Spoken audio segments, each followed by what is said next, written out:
Hey guys, this is Matt Reisinger and Brent Hull from the Build Show. If you guys don't know, Brent is doing the Build Show as well on my network, thebuildshownetwork.com. So go check out his videos over there. Now, we just toured his office on the last episode. We're here in Fort Worth, beautiful neighborhood. And Brent, I love this historic house behind me. What do we got going on here?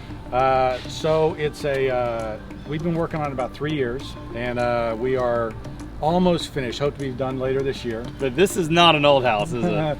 Well, it's meant to look old. I mean, a lot of, like, most of what we do, we infuse history into it. And so this house, with the layering, with the material selection, with just the lines of the house, it was a great compliment when you said, you know, was this a restoration? Because that's what we're trying to do. It's beautiful, man. Yeah. I absolutely love it. On the episode today, we're going to walk this house with Brent. We're going to talk about some of the things that he did, both on the design side and the build side, that really infused the old soul into the new build. I hear that all the time. This house has good bones, it has a great soul, but you don't always see that in new construction. And I think after taking a tour over here, you're going to find some really cool old soul feels from this house. So let's go take a tour with Brent.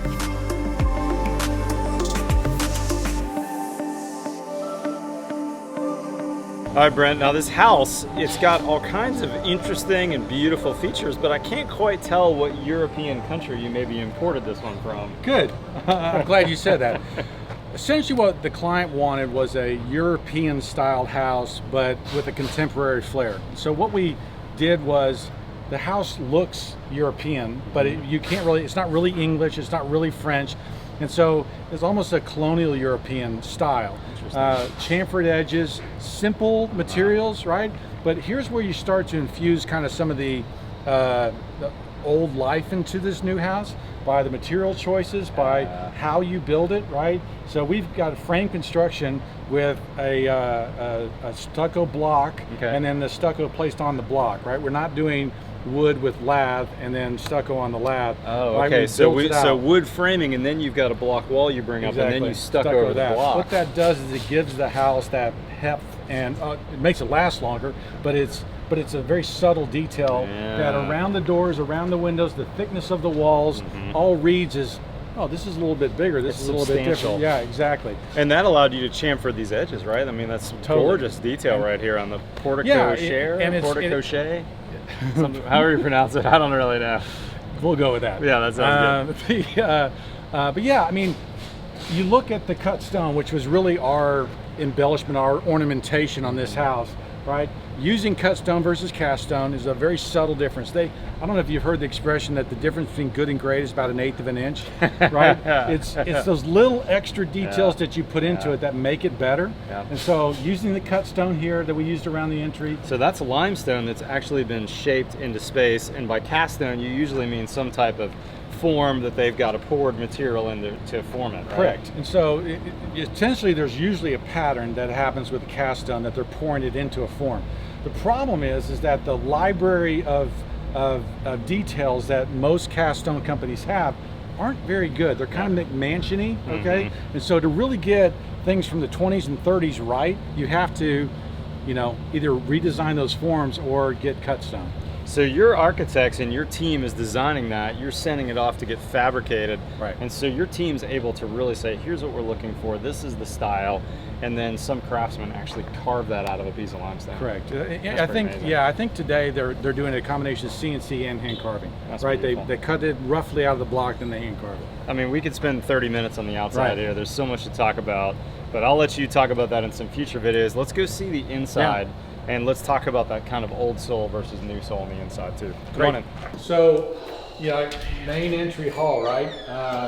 One of the things you'll see in our house, or in this house, is a lot of use of beam work, right? The millwork is important, but it's subtle, right? Some houses we blow out the millwork, but here the wood is really in the ceilings, and it softens the feel of the house. One of those other things, I'm a millwork geek, okay? That's kind of... I love that about you, Brent.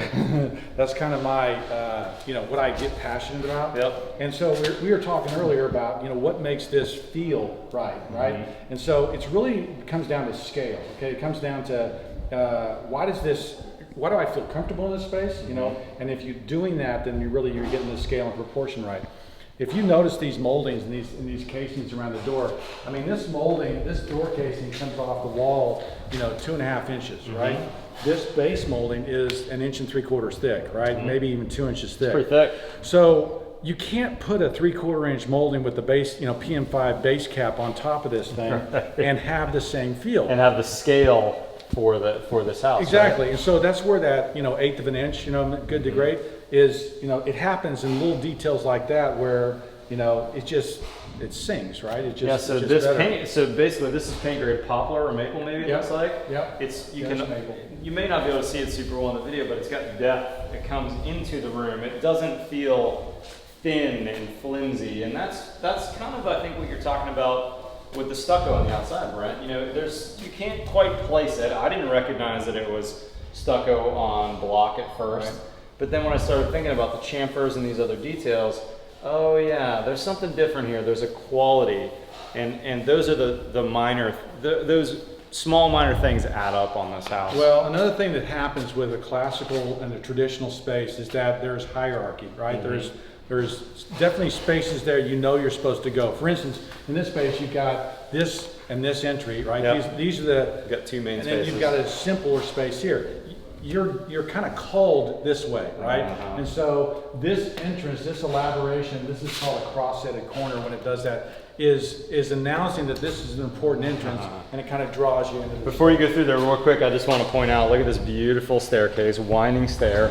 Not crazy expensive really on the staircase in proportion to a lot of other beautiful and expensive things in here. Well placed and proportioned window at the top of the stairs, lets a ton of light into this space. And Brent, I love this detail. I don't even know what to call that. It's like a tray ceiling with a curve to it. This space is wonderful. It's beautiful. Well, what we want, and the reason you're seeing things like that is we want this house to be sculptural, if that makes sense. But those chamfered edges on the detail, that kind of detail on the ceiling, this little S shape that you see up there, is all kind of this sensuous, feminine, kind of cool detail. All right, now what are we walking into now, Brent? So the original, the house was torn down, and there was a space here that the original owner had that they kept. And this is actually off axis from the rest of the house. So nothing was here, but we're walking into a very formal space for them. They're wanting this space to be the most important space. So we've got this beautiful rotunda with the doors that'll open up, and bifold doors that open up. Or pairs of doors. And look at that fireplace! Isn't that crazy? What is that? That is so cool! Well, another thing that kind of can infuse that old house feel is architectural salvage. And so this mantle is 200 or 300 years old from France, right? And so they dismantle these things, bring them back, and then we of course built it here. Custom fireplace, custom fire brick in the back, antique fire brick.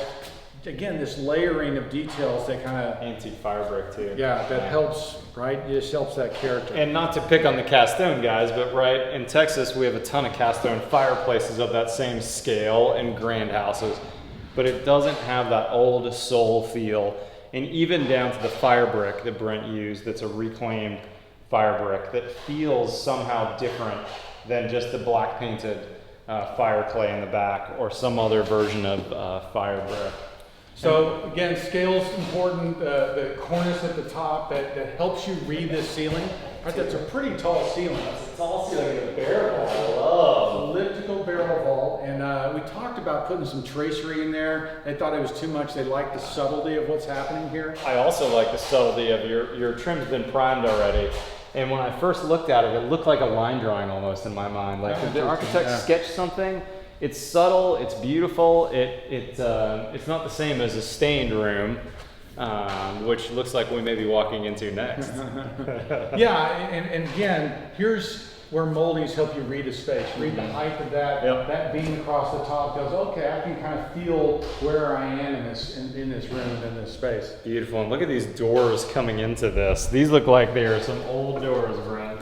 Well, she found them, and they're French. They're very old. They required a little bit of restoration. They required us to build these massive jams, right? Like a timber jam almost. It's a timber jam, because what happened was we had to make these pintles here to hold the door up. Okay, so it's like gate hardware almost, Yeah, right? You it's got like a gate pin, hardware, exactly. like a Texas ranch gate. And that goes back because that's what they used, 400 years ago in France and England, right? We call it gate hardware in Texas, but it really has a great historical tradition. That's amazing. But you can't just take that pintle and run it into a 3/4 jam, right? It doesn't have the heft, it can't carry these doors.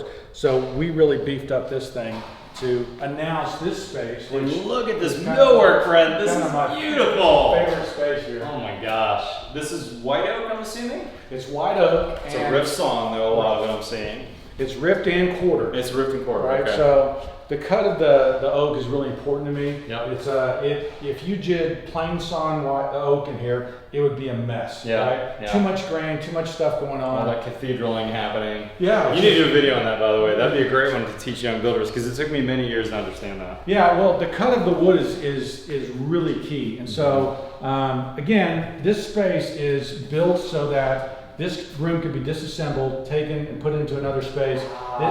Nothing's built, tacked to the wall here. This is all furniture quality stuff that is, dropped in place. So really similar to that Rockefeller piece that you showed me at your warehouse on the last video. This has been built in a similar fashion. Absolutely. That's what that's our aspiration, and that's what the past teaches me. Right? Is that we can learn so much from looking at the past, how they built things, the quality, the longevity, the sustainability. That inspires me, right? I love it. I geek out to that stuff. And even the minor details, right? He doesn't have some metal pins with a shelf drilling rig on here. He's got an old school detail for his cabinets. And what's going on with this beadboard in the back here, Brent? Well, again, it's plywood is an invention of the, post-industrial era, right? You don't see, Sam Maloof, when he really originally started the furniture maker, he was being hired by plywood companies to build furniture, to show people how to use plywood, right? So it's not an historic material in our thing. So historic furniture would have been made with some kind of solid board back, and that's why we do that. Yeah. And again,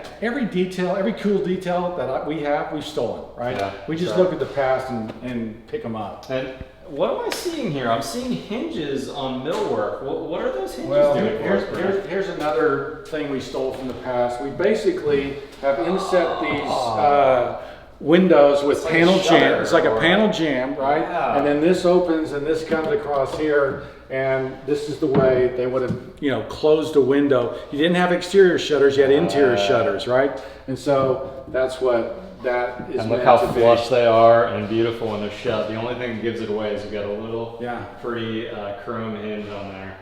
So that's really pretty. Fun stuff. Let's keep walking. I want to see what else we got. You told me that you've got a pretty amazing kitchen ceiling and some great room spaces in this house. Yeah, they're pretty special. So here you're transitioning from very formal spaces to kind of family living spaces. And the ceiling's brought a little lower in here. Brought a little lower. You've got these front doors back that way, right? Got the drawing vault going on in here through this area. So anyway, these columns and stuff, emphasize this layer and this transition and this rhythm as we transfer through. Yeah, let's go here. Look at this space, friends. So wow. This is the dream kitchen, right? What is that ceiling? That is gorgeous. So there are oak beams. Again, remember the ceilings are really important here as far as definitive spaces. So oak beams, and then that is Pecky cypress. Cypress. So it's got the wormholes. Yeah, tongue groove Pecky cypress paneling. That is a special finish on it. But there's going to be a table that comes off from here that everybody will sit around. Awesome, great island. Lights coming down on top of this. It looks out onto the pool out there. It's a beautiful, pretty special space. And did your millwork shop do all these cabinets? Yeah, none of millwork shop did all the cabinets. We did the doors and moldings and beams and things like that. Another and the other groups doing the boxes and carcasses and all that stuff. Yep. Boy, amazing. As a side note, I love that from the geeky builder side, look, he's got a cutout for that window. He saved the window for later. He's not using the house's air conditioning system. Outside, he's got 2 or 3 5-ton heat pumps that are pumping in the cool conditioned air so we could bring the temperature down in here, which is important for the workers, but also the humidity is brought down. And now these cabinets and all this woodwork is gonna live in a finished house feel and not move and change for us afterwards, because we're in the hot, humid south here. And if it was 80% humidity in here for a year or two of construction, the clients move in and boom, it's gonna change. I can't walk by this and not point it out. Look at this transition between his tile and his beautiful oak floor here. So we've got, it's a stone floor that in a bunch of these areas in there, and then we transition to an antique oak fumed floor. So it's totally distinctive, really awesome. Oh my gosh. It's engineered so it's not gonna move. This is your family dining room, an informal dining room. And then you gotta see this. Open up to this. Oh my gosh, grand space here. Wow. We actually, the ridge on this room is actually about 5 or 6 feet taller than that. We actually brought it down so that it just helps the scale. It gets too damn tall up there. Yeah. And so it allowed us to hide the HVAC up there. Those ducts are meant to be hid as much as possible. Oh my gosh. No, that's not Pecky Cypress. No, this is antique oak. Antique oak, okay. And you know, we've got the stone corbels. That's again something I've stolen from historic builders, that these trusses would have been held up by stone corbels that come out of the stone walls. Kind of lift that ceiling up. Okay, that's these right here, yeah. Okay, I didn't see that at first. Gosh, there's so much to talk about in here, Brent. Let's wrap it up in here. There's some more of the house. We don't want to show you all the private spaces, but now that we've had a chance to walk through and see a few things, any other tips for someone building, maybe not to the same scale or budget point, to make that new house, new project, new remodel feel like the old soul?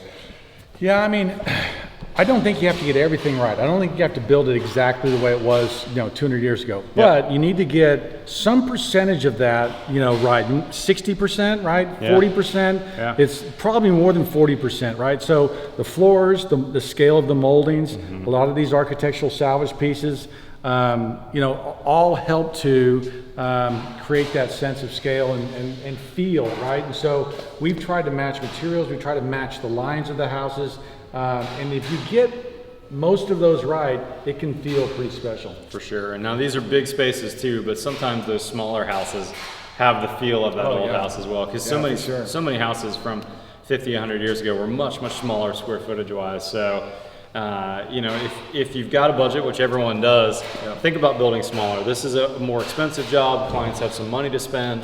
We can do a lot of those details on a grander scale, but if you're building new and want that old feel, consider dropping your square footage down so that you can do those kinds of moldings and those other things that really make a difference on scale. Brent, beautiful job, man. Thanks, appreciate it. Appreciate you coming. Guys, if you don't know already, Brent is doing his version of the Build Show as well on the buildshownetwork.com. That's our brand new builder focused network. Before long, we're gonna have brand new content on that channel every single day of the week. But for now, Brent's gonna be doing every Thursday on there. So buildshownetwork.com. Go look for Brent there. You can also follow him on Instagram. I'll put a link to all those things in the description below.